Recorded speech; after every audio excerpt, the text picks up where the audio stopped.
What's up, STEM Squad?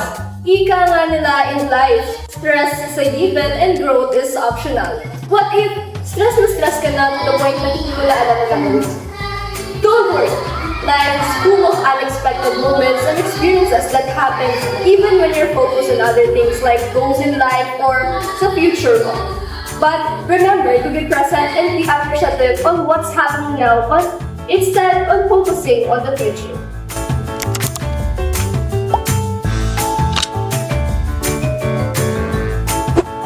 What's up, STEM Squad? I am Francisco Pilar Rizabal, a member of Rising Club, specifically a technical committee member that manages the science equipment and other various equipment of Rising Club. Hi, STEM Squad! I am Maria Francesca R. Ilagan, the current Secretary of the Supreme Secretary of Learner Government, the highest organization at SM Martinez City Senior High School. The Secretary usually manages and organizes documents within the organization. Hi, STEM Squad. I am Lay Marahele. I am a STEM student here at SM Martinez City Senior High School. Hi, my name is Beauty Princess Jane Doble. I am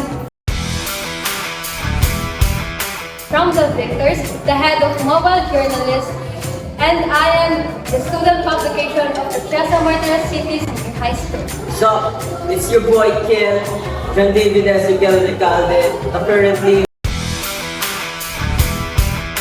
musical head of Salaya, the official performing arts club of this school.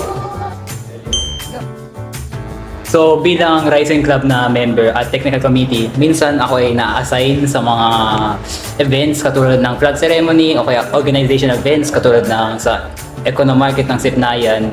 So during that time ay minsan ako ay napapagod dahil sa physical na activities. Kailangan ko babuhatin yung mga speakers, yung wires, kailangan pa i-set up yung mga kada power supply ng kada device. Medyo na-stress rin ako ron kasi kailangan on time. Kailangan ng event yon sa basta on time.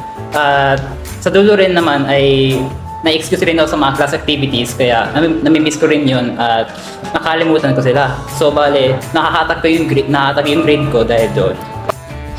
Well, for me naman kasi, as sa secretary meron kasi silang kataga na laging sinasabi na secretary is the backbone of the organization. So basically, pag narinig mo yung word na secretary, dapat ganito yung gagawin niya, dapat ganito, dapat active sa ganyan, dapat ganito.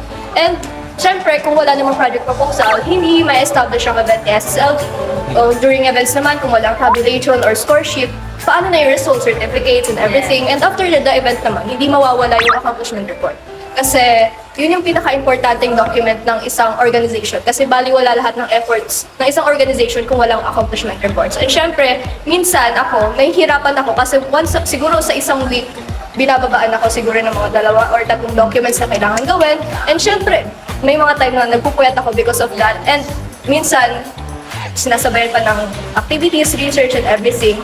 Siguro minsan nauuna ko yung org, napapabayaan ko yung isa. Kaya ang nangyayari, kinakram ko yung mga papers and everything. So, siguro nagiging hatak din siguro siya sa grades. Ikaw naman, Kusi, paano yung sa club mo?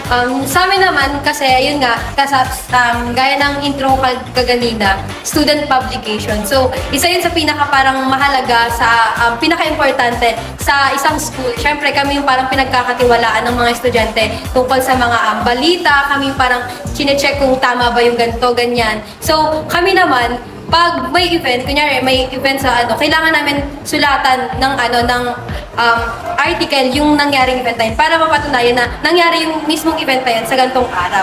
Yun nga, gaya ni Aliyah, kung sila is parang sila yung parang nagpapasa ng mga accomplished report, ganun, tapos yung parang proposal. Kami naman yung parang magpo-post ng mga articles or Online.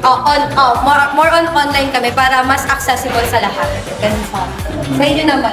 Hindi sa amin kasi mostly practice talaga kami. Physical talaga, physical. Oo, diba? Tsaka time consuming yung sa inyo. Time consuming, isipin mo, after class may practice. Minsan kapag nagka-prom pa, before mag-end yung class, may excuse pa kami para lang kasi especially kailangan kasi ako dun special na mga music com kasi kailangan ko silang i-supervise para alam nila yung gagawin nila. And yung pagpa-perform naman is hindi naman siya ganun kadali na parang isang araw lang tayo na unless napaka-professional mo na. Katulad sa SSLG, di ba kailangan mo rin ng oras para ma-publish? Sa lahat, dapat kailangan ng preparation. So, medyo na-stress ako kasi wala akong time management, tapos tamad pa ako. So, di ba, ang nahihirapan ako humabol sa mga missed activities kasi excuse tayo, di ba, sometimes, Yun nga siguro yung parang common problem natin. Siyempre, procrastination. Oo. Sa inyo namang mga student na parang walang sinasalita. Minsan naman, mahilig din kasi ako sa sports. So parang outside the school. Pero within the school, syempre, stressful pa rin naman. Dahil alam ko naman yung syempre yung mga pinagdadaanan nyo. Lalo na't may org pa kayo sinaligan. Yes. So sa gabi na, alam mo yun, madami tayong ginagawa. Kaya mahirap din talaga. Bilang as Rising Club member, of course, natutunan ko yung mga skills tulad ng pag-build ng PC, pag-manage ng mga sound equipment, o kaya pag-connect ng mga power supply sa cada device. So, thankful ako sa Rising Club para doon. That's great. And siguro, ano yung naging success mo? Kung ano yung na-develop ng skills? Paano ka sumakses as Paano ka sumakses as a STEM student while also balancing your academics? Okay, yung passion ko naman is computer engineer. So, science nga naman, science, technology, at engineering, part yun sa STEM. Yung pag-assemble ng mga devices, yung mga PC, technically, computer engineering na rin yun. So, feeling ko, na-success rin ako sa part na yun since na-ready na rin ako for college. Yes, nakagain ka na ng computer engineering. Pala. Well, for me kasi, syempre, STEM.